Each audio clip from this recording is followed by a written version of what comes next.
بسم اللہ الرحمن الرحیم۔ مسجد نبوی کے دروازوں کی تاریخ۔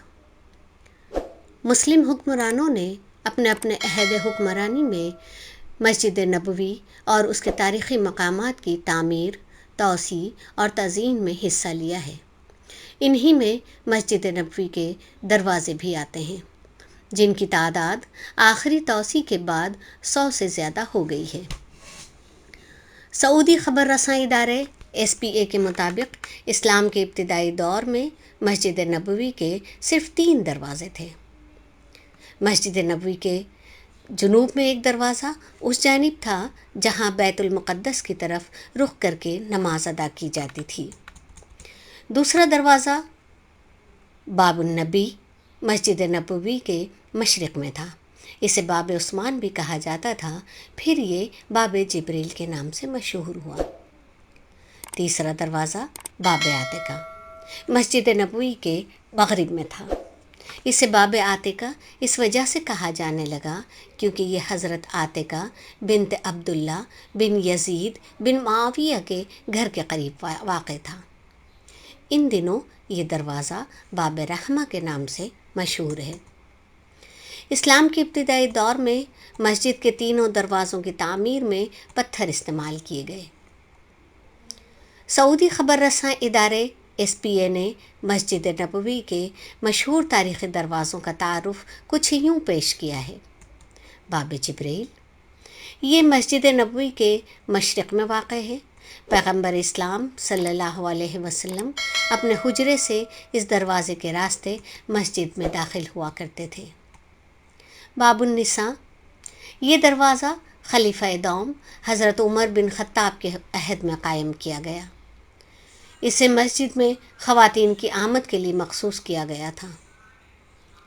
باب السلام مسجد نبوی کے مغرب میں واقع ہے۔ باب عبد المجید، یہ مسجد نبوی کے شمال میں صدر دروازے کے برابر میں واقع ہے۔ چونکہ سلطان عبد المجید اول نے اس کا افتتاح کیا تھا، اسی لیے یہ انہی کے نام سے منسوب ہے۔ باب السلام مسجد نبوی کے مغرب میں واقع ہے۔ یہ اس جگہ کے مقابل واقع ہے جہاں سے کھڑے ہو کر رسول اکرم صلی اللہ علیہ وسلم پر سلام پڑھا جاتا ہے۔ خلیفہ دوم عمر بن خطاب کے زمانے میں مسجد نبوی میں مزید 3 دروازوں کا اضافہ کیا گیا۔ خلیفہ سوم عثمان بن عفان نے دروازوں کی تعداد میں کوئی اضافہ نہیں کیا۔ البتہ عباسی خلیفہ المہدی کے دور میں مسجد نبوی کے دروازوں کی تعداد 24 ہو گئی۔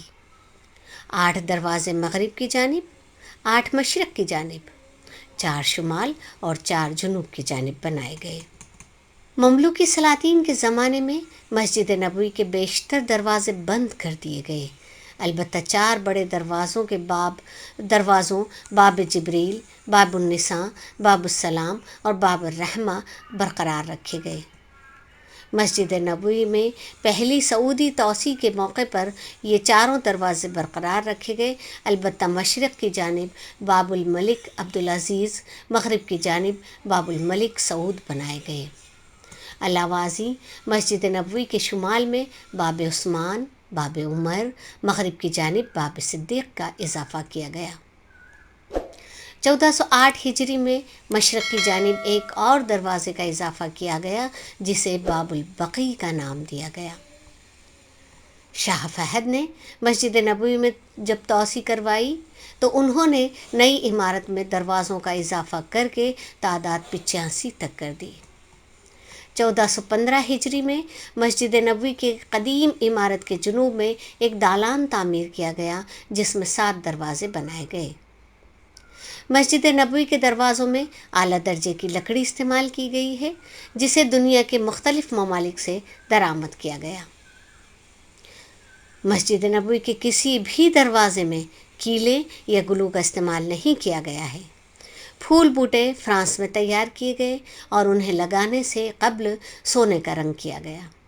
مسجد نبوی کے بڑے دروازے صرف 10 ہیں۔ ایک دروازے کا وزن نصب کرتے وقت تقریباً 5 اور 2 ٹن ہے۔ NN نیوز کی یہ پیشکش اگر آپ کو پسند آئی ہے تو لائک کا بٹن ضرور دبائیے۔ مزید معلومات اور خبروں کے لیے ہمارے چینل NN نیوز کو سبسکرائب کیجیے اور بیل بٹن دبا کر چینل سے وابستہ ہو جائیے۔ شکریہ۔